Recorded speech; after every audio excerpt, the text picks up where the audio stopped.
नमस्कार, आपके साथ मैं रोहित कुमार। चिराग पासवान को हो क्या गया है? क्या वो अपनी लोजपा में सब कुछ खुद ही करना चाहते हैं? 1 महीने से ज्यादा का वक्त गुजर चुका है। उनकी ही पार्टी के अंदर में उनके जो सेनापति हैं, जो पार्टी का पक्ष रखते हैं, प्रवक्ताओं की जो पूरी जो फौज थी, न सिर्फ उनको पदमुक्त कर दिया, बल्कि उस पूरे आदेश के करीब करीब जो है अब 1.5 महीने के आसपास होने को है। लेकिन ना ही वो कमेटी का गठन कर रहे हैं और ना ही अपने लिए नई फौज जो है उसको बना पा रही हैं। क्या है पूरी खबर, बताते हैं विस्तार से। चिराग पासवान ने उस वक्त सबको चौंका दिया जब बिहार विधानसभा चुनाव से पहले अचानक से चिराग पासवान की तरफ से नीतीश कुमार के खिलाफ हल्ला बोलना शुरू किया गया। बीजेपी चिराग पासवान के साथ चुनाव लड़ना चाहती थी, लेकिन चुनाव के ऐन पहले चिराग पासवान के नीतीश कुमार के खिलाफ जो सख्त तेवर थे, उन तेवरों की वजह से नीतीश कुमार की जदयू ने चिराग के रास्ते बंद कर दिए। चिराग भी नीतीश कुमार को पसंद नहीं कर रहे थे, लिहाजा चिराग पासवान अकेले लड़ना चाह रहे थे। चिराग पासवान ने अपने दम पर चुनाव लड़ा और नीतीश कुमार की पार्टी यानी कि जदयू को 3 नंबर पर लाके खड़ा कर दिया। कहा जाता है कि बिहार विधानसभा चुनाव साल 2020 में चिराग पासवान अगर एनडीए के साथ होते तो जीत और बड़ी हो सकती थी, लेकिन चिराग की वजह से न सिर्फ आरजेडी का कुनबा बढ़ा, बल्कि नीतीश कुमार 1-2 से खिसक करके 3 नंबर की पार्टी बन गए। वो पार्टी जो कि बिहार में पिछले करीब 16 सालों से सत्ता में है, उस पार्टी को चिराग पासवान ने घुटनों के बल ला दिया।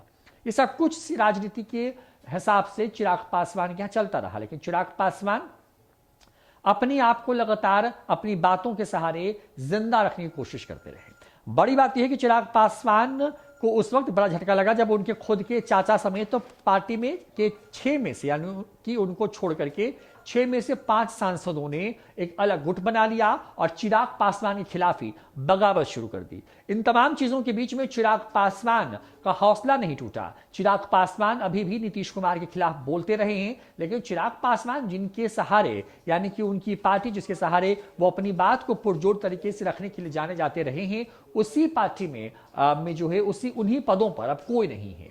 बड़ी बात यह है कि चिराग पासवान ने जब उनके चाचा पशुपति कुमार पारस केंद्रीय मंत्री बने और अपने एक बड़े गुट पर लोजपा के बड़े गुट पर एक तरीके से कहें कि दावा ठोक दिया, उसके बाद बिहार में 2 सीटों पर उपचुनाव हुए, कुशेश्वर स्थान और तारापुर में। चिराग पासवान इन दोनों सीटों पर चुनाव लड़े, लेकिन वहां पर 3-4 नंबर की पार्टी बन के आए। बड़ी बात यह है कि इन दोनों चुनावों के बाद चिराग पासवान को यह लगा कि जो उनकी टीम मौजूदा है उसमें एक बड़े रिफॉर्म की जरूरत है। जाहिर तौर पर इस रिफॉर्म के सहारे चिराग पासवान बिहार की सियासत में धमाकेदार एंट्री करने की कोशिश कर रहे हैं, लेकिन आखिर वो मुश्किलें क्या हैं, वो अड़चन कौन सी है कि चिराग पासवान 1.5 महीने बाद भी निर्णय ले पाने में नाकाम हो रहे हैं? क्या चिराग पासवान की टीम में कोई है नहीं, और अगर है तो चिराग पासवान को किस बात से डर लग रहा है? बड़ी बात यह है कि ज्यादातर लोग चिराग पासवान की लोजपा का साथ छोड़कर के पशुपति कुमार के गुट में शामिल हो गए हैं। पार्टी का आधिकारिक दफ्तर भी पशुपति पारस की ही जिम्मे पहुंच गया है। पार्टी की लड़ाई इस तरीके से बढ़ी कि चुनाव आयोग को पार्टी के लिए 2 सिंबल जारी करने पड़े।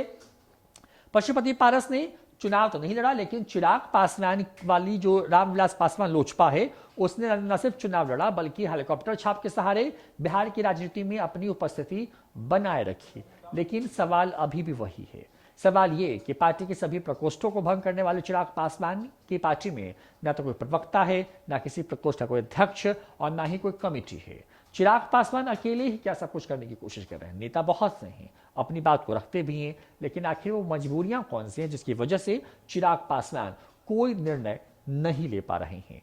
जाहिर तौर पर सवाल और चर्चा लगातार हो रही है। लोग ये पूछ रहे हैं कि आखिर चिराग पासवान कब फैसला लेंगे, क्योंकि लगातार वक्त गुजरता जा रहा है। चिराग पासवान ने ही एक वक्त में कहा था कि वो उत्तर प्रदेश के चुनाव में चुनावी ताल भी ठोकेंगे, लेकिन अब चुनाव वहां पर सर पर है।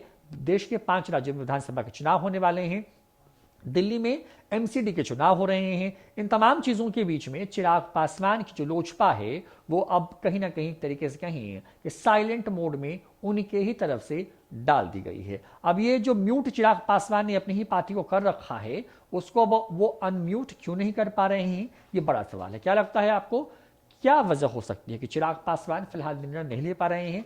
क्या चिराग पासवान सोच समझ के सब कुछ करना चाहते हैं, या फिर आपको क्या लगता है कि वो अड़चन कौन सी होगी जिसकी वजह से चिराग पासवान के हाथ रुक से गए हैं? जो भी हो कमेंट करके जरूर बताएं। फिलहाल इस वीडियो में इतना ही। नमस्कार।